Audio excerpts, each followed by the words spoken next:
স্বামী বিবেকানন্দ স্কলারশিপটা নতুন করে আবেদন করতে গেলে আপনাদের ইনকাম সার্টিফিকেট প্রয়োজন। তো এই ইনকাম সার্টিফিকেট আপনারা কোথা থেকে পাবেন? দেখুন বন্ধুরা, আমি বিকাশ ভবনে ফোন করেছিলাম ওই নাম্বারে 1800-102-8014। ওইখান থেকে জানানো হলো যে ই ডিস্ট্রিক্ট থেকে যে ইনকাম সার্টিফিকেটটা বেরোচ্ছে সেই ইনকাম সার্টিফিকেট মান্থলি দেওয়া আছে, সেই জন্য সেটা অসুবিধা হতে পারে, এরকম আমি খবর পেয়েছি। তো এইখানে বিবেকানন্দ যে সাইটটা আছে সেখানে মডেল একটা প্রফর্মা আছে, সেটা আপনাদেরকে আমি ফিল আপ করে দেখাবো। সেই প্রফর্মাটা দিলে ওখানে অ্যানুয়ালি লেখা আছে, সেটা দিলে একদমই রিজেক্ট হবে না, সেটা ওনারা বলতে চাইছেন। তো বন্ধুরা, এই ডিস্ট্রিক্ট থেকে করলে সেটাও রিজেক্ট হবে না আমার যতটা আইডিয়া, কিন্তু ওনারা বলছে রিজেক্ট হয়ে যেতে পারে, রিস্ক নিতে যাবেন না। ঠিক আছে বন্ধুরা, আপনাদের আমি যেটা বলছি সেটা করলে খুব ভালো হবে আমার যতটা আইডিয়া, কিংবা আপনার যদি মন যায় এই ডিস্ট্রিক্টে করতেও পারেন, আপনাদের মনমর্জি ব্যাপার। তো বন্ধুরা, এটা দেখুন, এটা পেতে গেলে আপনাদেরকে কিভাবে পেতে হবে, গুগলে যে আপনাদেরকে লিখতে হবে Swami Vivekananda merit cum means. তো দেখুন সবথেকে উপরে 4.2 বলে যে সাইটটা নতুন করে দেওয়া হয়েছে, সেই সাইটটাতে আপনারা ক্লিক করবেন, দেখবেন এরকম একটা ইন্টারফেস খুলে আসবে। দিয়ে দেখবেন ডাউনলোড বলে একটা অপশন আছে, ডাউনলোড অপশনে ইনকাম সার্টিফিকেট যে অপশনটা আছে ওখানে ক্লিক করবেন, দিয়ে ওকে মারবেন। দেখবেন আপনার কাছে এরকম একটা model pro forma for income certificate বলে পিডিএফটা চলে আসবে।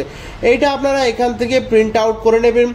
প্রিন্ট আউট করার পরে দেখুন বন্ধুরা, প্রিন্ট আউট করার পরে আপনাদের কি করতে হবে, প্রিন্ট আউট করার পরে কিভাবে কোথায় ফিল আপ করবেন, কোথায় সই করাবেন সেটা আপনাদেরকে জানাচ্ছি।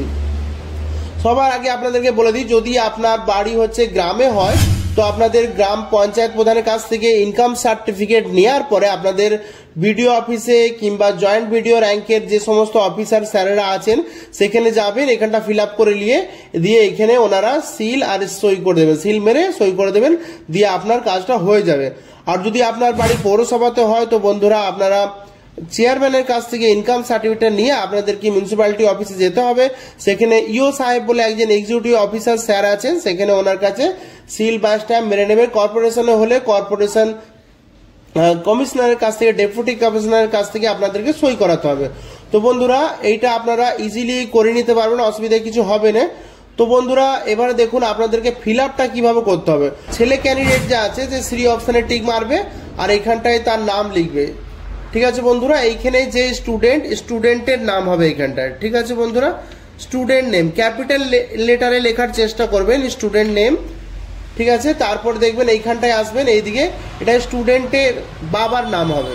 ঠিক আছে বন্ধুরা, স্টুডেন্টের ফাদার নেম হবে, বাবার নাম এখানটা লিখবেন, যাই নাম হোক, তপন ধরুন বাবার নাম হচ্ছে তপন দাস। ঠিক আছে বন্ধুরা, এমনি আপনাদেরকে বললাম। আর এখানে স্টুডেন্টের নাম হবে, বাবার নাম তপন দাস ওখানে হবে। ধরুন তার বাড়ি হচ্ছে গ্রামে, তো এখানে গ্রামের নাম লিখতে হবে, শহর বাড়ি হলে শহরের নাম লিখতে হবে। ধরুন এখানে শহর মানে টাউন মানে ধরুন আরামবাগ শহরে তার বাড়ি।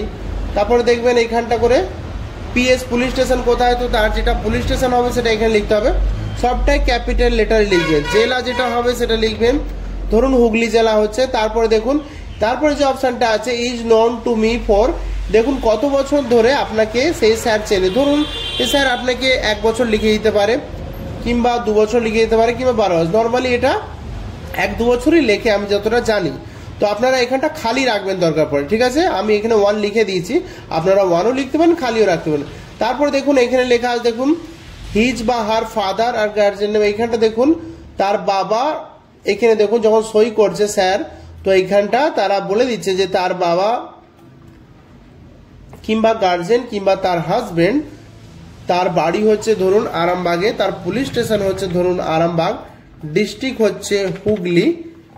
তো এইভাবে এইখানটা আপনারা ফিল আপ করে নিতে পারেন। ঠিক আছে বন্ধুরা, আপনারা পেনে করে ফিল আপ করবেন, আমি যেমন কম্পিউটারে আপনাকে লিখে দেখাচ্ছি, আপনারা এটা পেনে ফিল আপ করবেন। ঠিক আছে বন্ধুরা, পেনে করে হাতে করে ফিল আপ করবেন। আর এইখানে দেখুন লেখা আছে the total annual family income. তো এখানে ফ্যামিলি ইনকাম চাওয়া হচ্ছে 23-24 সালের লাস্ট বছরের 23-24 সালের যা ইনকাম হয়েছে ফ্যামিলি ইনকাম, সেটা আপনারা এখানে সেটা 60,000ও লিখে দিতে পারেন, 80,000, 90,000 যেটা খুশি লিখে দিতে পারেন। তারপরে বন্ধুরা, এটা আপনাকে 2.5 লাখের কম হতে হবে, সেটা মনে রাখবেন। 2.5 লাখের বেশি হলে সেটা আপনার গ্রাহ্য হবে না। আর যাদের স্যালারি আছে তাদের তো স্যালারি সার্টিফিকেট দিলেই হয়। তো বন্ধুরা, এটা নর্মালি আপনাকে দেখাচ্ছি, ধরুন 60,000 আমি লিখে দিলাম। ঠিক আছে বন্ধুরা, তো এর বেশি আর লেখা চলবে না, আপনাকে এইটুকুই লিখতে হবে। এরপরে দেখুন যেখানে যাবেন সেখানে স্যার এখানে এই সিগনেচারটা হবে স্যারের, মানে যেটা বললাম আপনাদেরকে, মিউনিসিপ্যালিটি হলে ইও সাহেবের হবে, এক্সিকিউটিভ অফিসার স্যারের। তো ওইখানে ওনারা সই করে ওখানে ব্লক লেটারে স্যারের নাম ওনারাই লিখে দেবেন। আর এখানে ডেসিগনেশন মানে একটা স্ট্যাম্প মেরে দিয়ে ফুল অ্যাড্রেস দিয়ে এইখানে ওনারা স্ট্যাম্প মেরে সই করে দিয়ে দেবেন। ঠিক আছে, যদি বাই চান্স কিছু এখানে বাকি রয়ে যায় তো পরে আপনারা এটা ফুল অ্যাড্রেসটা ফিল আপ করে নিতে পারেন, দিয়ে ওখানে লিখে দিতে পারেন যে আরামবাগ মিউনিসিপ্যালিটি, আরামবাগ, হুগলি, ওয়েস্ট বেঙ্গল। ঠিক আছে বন্ধুরা, এইভাবে আপনারা এটাকে ফিল আপ করবেন, মিউনিসিপ্যালিটি দিয়ে তারপর ধরুন এখানটা আরামবাগ হুগলি হবে, দিয়ে তারপরে এখানে 712-601 হবে, আর এখানে WP হবে। এইভাবে আপনারা এটাকে ফিল আপ করে নিতে পারেন। ঠিক আছে বন্ধুরা, আপনার যেটা অ্যাড্রেস ওখান থেকে হবে। ঠিক আছে, এখানটা ধরুন আপনারা খালি রাখা চলবে না, যদি স্যার সই করে ডেট দিতে ভুলে যায় তো আপনাদেরকে এখানে ডেট দিয়ে দিতে হবে। ঠিক আছে, ডেট দিয়ে দিতে হবে এখানে। তো বন্ধুরা, এইভাবেই আপনার পুরো সার্টিফিকেটটা রেডি করে এইটাকে আপনারা যখন স্কলারশিপ করবেন স্ক্যান করে আপলোড করে দেবেন, আপনার কাজ হয়ে যাবে। এরকমই ভালো ভালো ভিডিও পাওয়ার জন্য আমার চ্যানেলটাকে সাবস্ক্রাইব করে বেল আইকনটা প্রেস করে রাখুন। ভালো লাগলে ভিডিওটাকে লাইক করে দেবেন, বেশি বেশি করে শেয়ার করবেন।